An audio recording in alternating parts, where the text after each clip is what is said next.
புண்ணிய சபையை உண்பதாக ஆனாபுர அப்பமார்களும் பெண்ணாகபுர அரும்பெரும் தாய்மார்களும் அலைக்கடலென சூழ்ந்திருக்கார்கள்.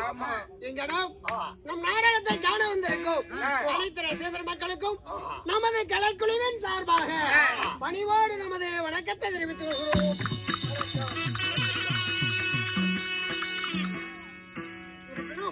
இப்படிப்பட்ட புண்ணிய சபையானது யாரால் எதற்காக அரங்கேற்றம் செய்யப்பட்டது?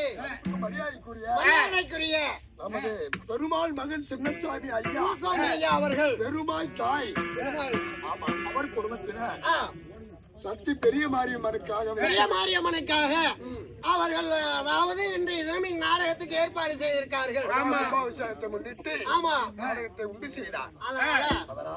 அதாவது சின்னசாமி ஐயா அவர்களோ அம்மா அவர்களோ மற்றும் அவருடைய இனப்பந்துகளும் இந்த அம்மனுடைய அடையாளத்தினால நோயற்ற வாழ்வும் குறைவற்ற செல்வமாக பல்லாண்டுகளும் நீடூழி வாழ வேண்டுமாய் எல்லா வல்ல உலக நாயகியாக விளங்கும் அன்னை பராசக்தியை சபை சார்பாக நாமும் பிரார்த்திப்போம்.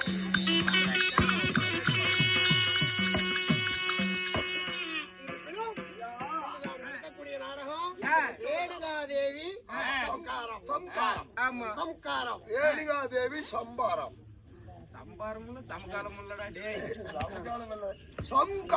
ஆமா இப்படி சொல்லக்கூடிய நாடகத்திலே நான் தர்பார் விஷயமாக வந்திருக்கும் போது என்னை யார் என்று கவனித்தார்? நீங்க யாரு? உங்களின் பெயர் என்ன? அப்படியா? ஒன்றாக எடுத்து உரைக்கும்.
உங்க பேரோ குசு. கையில எடுக்கிறதுக்கு இன்னைக்கு குசு கையில பிடிக்க முடியாது. உங்க பேரோ விசு. அப்படி விசுவாக இருந்தாலும் என்னுடைய மாதா பிதா என் தாய் அன்னைகள் பேர்பட்டவர்கள். என் பூர்வீகம் என்ன?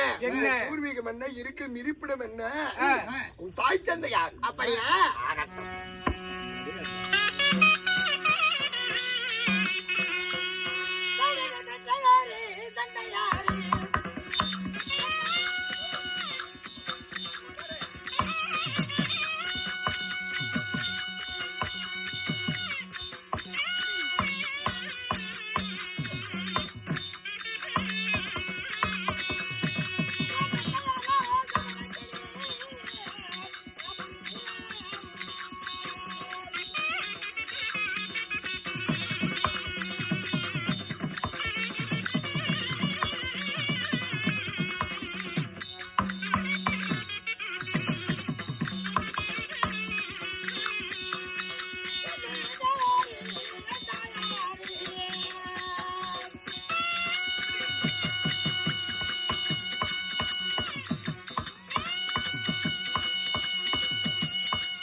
என்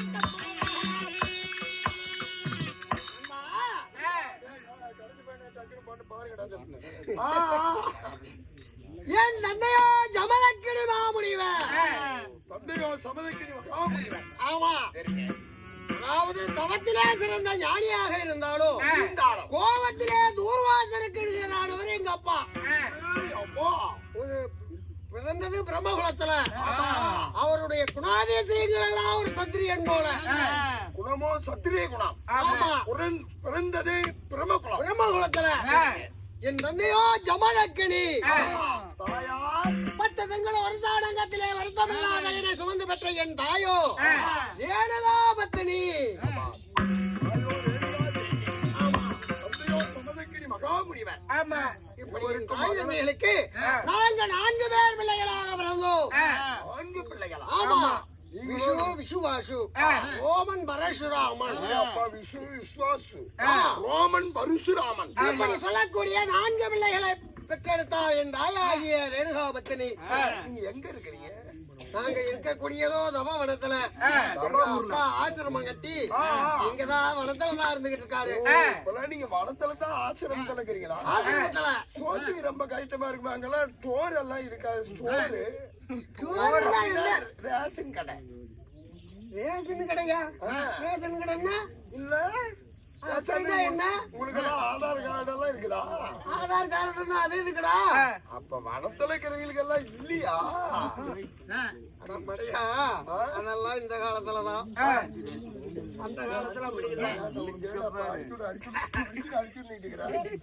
இங்க பாரு. நண்பா, அப்படி இருப்பினும் என் தந்தை பிரம்மகுலத்துல பிறந்தாலும் எங்க அப்பாவுக்கு எதுக்கு ஒரு சத்திரியம் போல அவருடைய குணாதிசயங்கள் எல்லாம் இருக்க காரணம் என்ன தெரியுமா? என்ன காரணம்? அதாவது என் முன்னோர், என் பாட்டனார், முதியோர்கள். ஆமா, ரிஷியன் என்று சொல்லக்கூடியவர், அவரும் ஒரு மாமுனிவர். அவர் என்ன செய்தாரா? கௌசிக மன்னனுடைய மகளாகிய பெண்ணை திருமணம் செய்வதற்காக பெண் கேட்க போனாராம். கௌசகராஜரின் மகளை பெண் கேட்க போனாரா? அப்போ அவர் ஒரு சூரிய குலத்தரசை. அவர் என்ன செஞ்சாரா? நான் உனக்கு பெண் என்ன பொண்ணு கொடுக்கலாம், இவரோ தவஞானி, இவர் கொடுக்கக்கூடிய சாபத்தில் இருந்து நாம மீள முடியாது. அப்படி என்பதற்காக அந்த கௌசிக மன்னன் என்ன செய்தாரா? நான் என் மகளை உனக்கு திருமணம் செய்து கொடுப்பதாக இருந்தா காந்தரோ புறவிகளிலே 500 பச்சை புறவியை கொண்டு வந்து நிறுத்து. சாமி பச்சை புறவையா? பச்சை புடவை இல்ல, காந்தர்வா புறவிகள். காந்திரவ புறவைகளை 500 புறவிகளை கொண்டாந்து நிறுத்துன்னு சொன்னாராம். ஆமா, சரி சரி, இவரு கொண்டு வந்து நிறுத்தவா முடியும் அப்படின்னு அவர் நினைச்சிருக்காரு. ஆனா அந்த ரிஷியன் என்று சொல்லக்கூடிய என் பாட்டனார் என்ன செய்தாரா? தன்னுடைய தவ மகிமையினால அவர் கேட்டபடியே 500 பட்ச பிறவிகளையும் கொண்டு வந்து கொடுத்தாராம். கொடுத்தார் உங்க பாட்டனா? ஆமா, சரிங்க. அப்போ மறுவார்த்தை பேச மனம் இல்லாம தன் மகளாகிய சந்தியாவளிய திருமணம் செய்து கொடுத்தாராம். அப்படி திருமணம் செய்து கொடுத்த உடனே இவர் என்ன செஞ்சாரு? இவரோ தவஞானியாச்சு. இவர் தவஞானி. அதனால இவர் என்ன சொன்னாரா? நான் குழந்தை வருவதற்காக சிவனிடம் தவம் செய்ய போறேன் அப்படின்னு சொன்னாராம். அப்போ அந்த கௌசிக மன்னனுடைய மனைவி சொன்னாங்களாம், யாரு? இந்த ரிஷிகனுடைய மாமியா, எங்களுக்கும் ஒரே ஒரு மகதான், அந்த மகளையும் உனக்கு திருமணம் செஞ்சு கொடுத்துட்டோம். அதனால எனக்கு ஒரு ஆண் புத்திர சந்தானம் வர வாங்கிட்டு வாங்க அப்படின்னு சொன்னாங்களாம். அப்படியே அந்த ரிஷிகன் என்று சொல்லக்கூடிய சிவனை கோரி தவம் செய்து வரபிரசாதம் கேட்டாராம். எனக்கு எதிர்கால சந்ததியும் இப்படி கௌசிக மகாராஜனுக்கு ஒரு எதிர்கால சந்ததியும் வேணுங்க அப்படின்னு சிவனிடம் கேட்டாராம். அப்ப அவர் சொன்னாராம், 2 வரபிரசாதத்தை கொடுத்து சிவபெருமான், இதை உன்னுடைய மனைவியிடம் கொடு, மற்றொன்றை உன் மாமியாரிடம் கொடு. மாமியாருக்குமே கொடுத்தாங்க. அப்ப வரபிரசாதம் பா அங்கு வரத்தை என்னமே வேற என்னமோ நீ குடுக்கற மாதிரி இல்ல, நீ உங்க மாமியாருக்கு கொடுத்தது வேற. அது நோம்பிக்கு வந்தவங்க குடவும் மாறி போயிடுச்சு. ஒரு அதனால அவர் என்ன செய்தாரா? அந்த ரிஷிகன் என்று சொல்லக்கூடிய அந்த வரபிரசாதத்தை பெற்றுக் கொண்டு வந்து தன் மாமியார் இடத்துல இது அதாவது குளித்து நீராடி சுத்தமா இந்த வரபிரசாதத்தை நீங்க உட்கொள்ளுங்க இத உன் மக கிட்ட கொடுங்க அப்படின்னு சொல்லி கொடுத்துட்டாராம். அப்போ அந்த பொண்ணு என்ன நினைச்சாளா, ரெண்டையும் அடையாளமா கொடுக்கறாரு அப்படின்னா தனக்கு வாங்கின வரம் ஒரு நல்லதா இருக்கும். அதாவது நமக்கு என்னதான் மாமியாரா இருந்தாலும் பிறகு தானே அப்படின்னு சொல்லி தான் மகளுக்கு வாங்கிட்டு வந்த வரபிரசாதத்தை தான் உட்கொண்டு தனக்குன்னு கொடுத்தத மக கிட்ட கொடுத்துட்டான், பாத்தி கொடுத்துட்டான். ஆமா. ஆனா சிவபெருமா எப்படி கொடுத்திருக்காரு, கவசிக மன்னனோ ஒரு சத்திரிய சூரிய குலத்தரசை அவன் வயிற்றுல பிறக்கக்கூடிய குழந்தை ஒரு சத்திரியனாக இருக்கணும், கோபம் அவனுடைய குணாதிசாரம் எல்லாம் ஒரு சத்திரியம் போல இருக்கணும். இந்த ரிஷிகனுடைய மனைவி வரக்கூடிய குழந்தை பிரம்மகுலத்துல பிறந்தவன் சாதுவா இருக்கணும். இப்படிப்பட்ட வரபிரசாதத்தை கொடுத்திருக்காரு. ஆமா. ஆனா இந்த அம்மா மாத்தி கொடுத்து சாப்பிட்டா. அதனால போறது இங்க இங்க போறது இங்க. அந்த நவ மகிமையினால பிறந்தவர் தான் எங்க அப்பா. அவருடைய குணாதிசயங்கள் எல்லாம் ஒரு சத்திரியம் போல. ஆனா அந்த கவசிக மன்னனுக்கு ஒரு பையன் பிறந்தானே, அவன் எப்படிப்பட்டவன், கவசிக தேசத்தை அரசாண்டு கொண்டிருந்தார் சில காலம். அதன் பிறகு தன்னுடைய இல்லறத்தை எல்லாம் துறந்து துறவரம் மேற்கொண்டு விஸ்வாமித்திரர் என்ற பெயரோடு விஸ்வாமித்திரர் என்ற பெயரோடு அதாவது ஒரு பிராமணனுக்கு நிகரான தவத்தை மேற்கொண்டாரா விஸ்வாமித்திரர். அவருடைய குணாதிசயம் ஒரு பிராமணன் போல.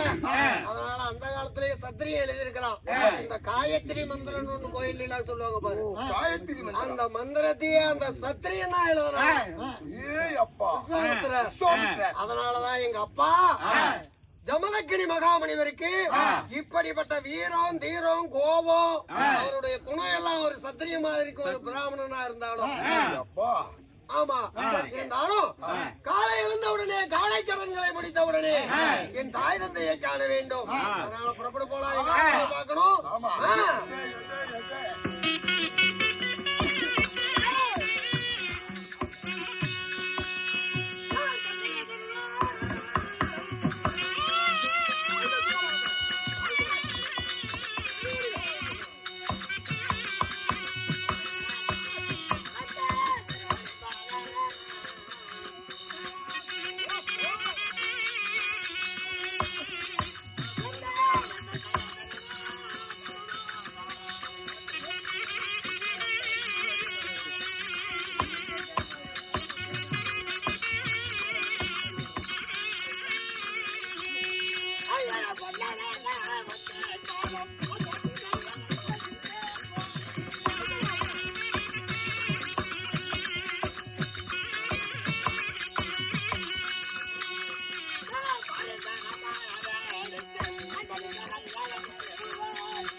மூத்த மகனாகிய விஷு ஆயிரம் ஆயிரம் நமஸ்காரம்.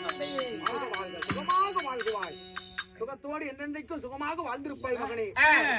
இருந்த போதிலும் அது சீக்கிரமாக உன்னை எதனால வரவழைத்தேன் தெரியுமா?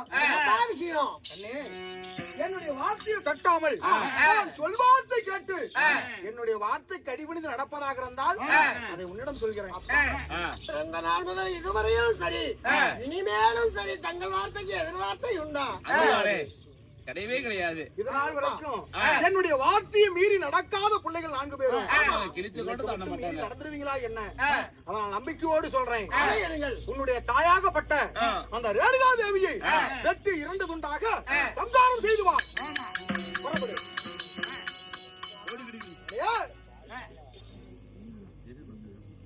என்னப்பா என்ன வார்த்தை சொன்னீங்க?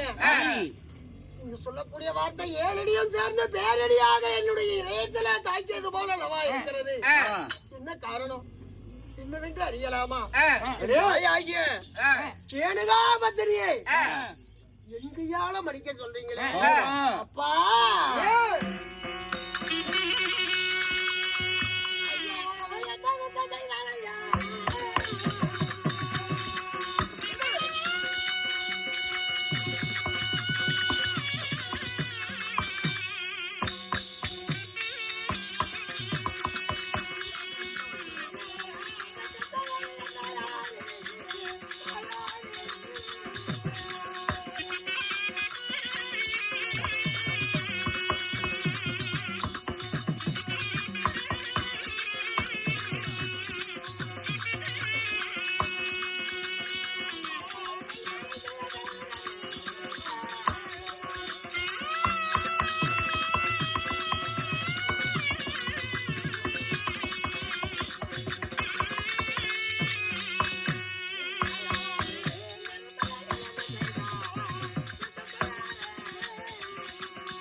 அப்படிப்பட்ட கற்புக்கரசி ஆகிய என் தாய் ஆகிய ரேணுகாபத்தினியே இதுண்டா வெட்டிட்டு வாடா மகனே என்று சொல்ல எப்படிப்பா உங்களுக்கு மனம் துணிந்தது?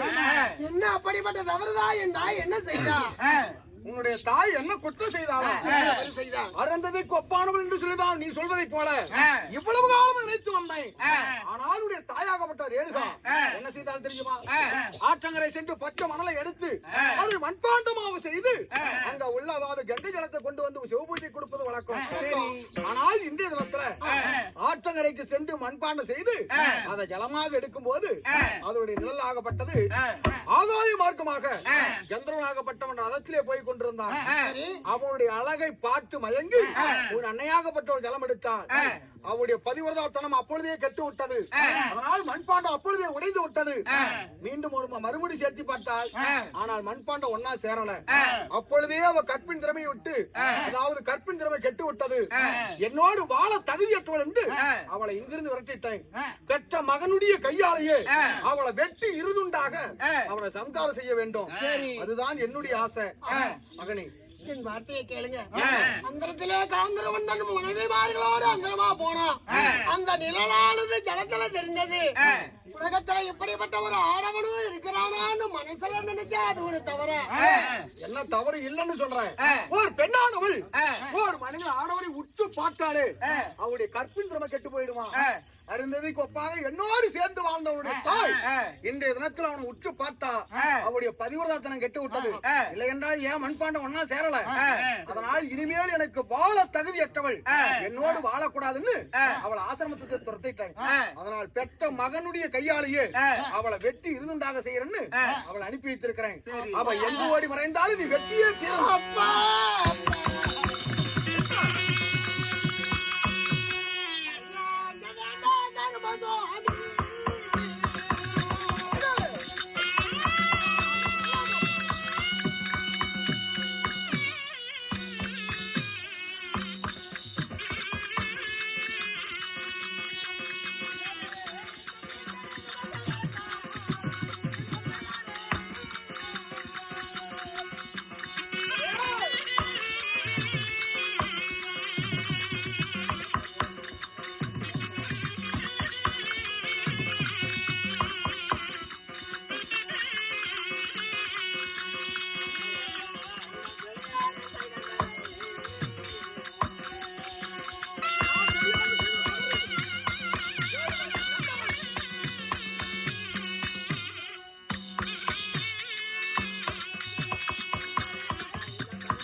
அனைத்து மனசாஸ்திரங்களையும் அறிந்தவங்க நீங்க.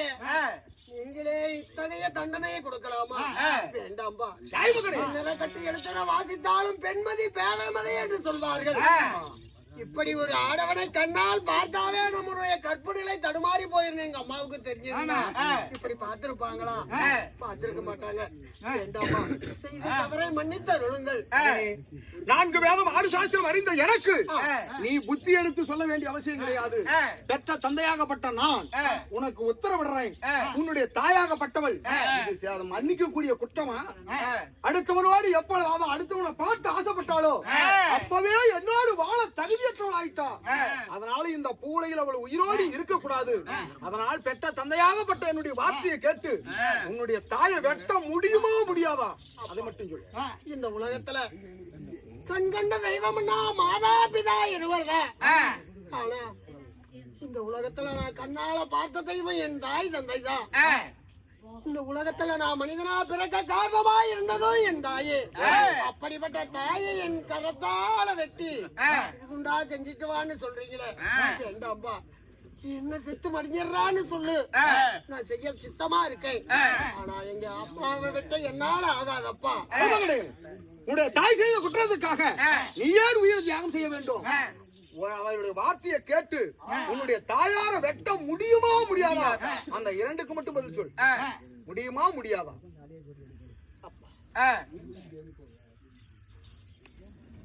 ஒரு மனுஷன் நினைச்சா 1000 உறவுகளை சம்பாதிக்கலாம். ஆமா. முடியும். ஆனா நீ 7 ஜென்மம் எடுத்தாலும் அந்த பெத்த தாயினுடைய கருவறையில நாம கருவுருவாகி பிறக்க முடியுமா? வளர முடியுமா? அந்த தாயினுடைய கொங்கையிலே பாலருந்தி வளர முடியுமா? அதனால என் மாதாவை வெட்ட என்னால் ஆகாதப்பா, என்னால் ஆகாது. பெற்ற தாய்தான் உனக்கு பெரிதா போய்விட்டா. 10 மாதம் அங்கத்திலே சுமந்து பெற்ற தாயை வெட்ட பெத்த மனம் விட்டு பிள்ளை மனம் கல்லன்பா. என்னால அதாவது வெட்ட முடியாதுன்னு இருக்கிற அந்த பிள்ளை பிறக்கிறதுக்கு காரணமா இருந்தவன் தந்தை என்று எண்ணி பார்க்கல. எப்பொழுது அருமை அறியாதவன் இருந்தியோ, இனிமேல் இந்த மகன் இருந்தென்ன இழந்தென்ன, அதனால எனக்கு பயனற்றவன் நீயும் ஆயிட்ட. உடைய தாயை வெட்ட முடியாதுன்னு சொன்னபடியா இப்பொழுது நீ ஒரு கல்லாக போகும்.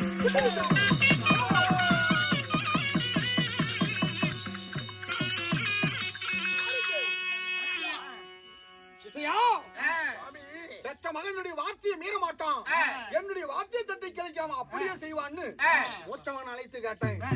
ஆனால் பெற்ற பாசவனை தடுக்குது. அதனால தாயை வெட்ட முடியாதுன்னு சொன்னான். அவனை பெரும் கல்லாக போய் என்று சமைச்சான். ஆமாண்டா, நீங்க அடுத்த முறையாக என்னுடைய இளைய மகன் இருக்கிறான், அண்ணவனையும் அழைத்து கொண்டு வா. விசுவாசு அழைத்து வா. அவனிடத்திலையும் இதே வார்த்தையை தான் சொல்ல போறேன். சரி, காலதாமதமின்றி என்னுடைய வார்த்தையை மீறி நடக்க மாட்டான்னு நினைக்கிறேன். இழுத்துட்டு வர பாரு, அழைத்து கொண்டு வா.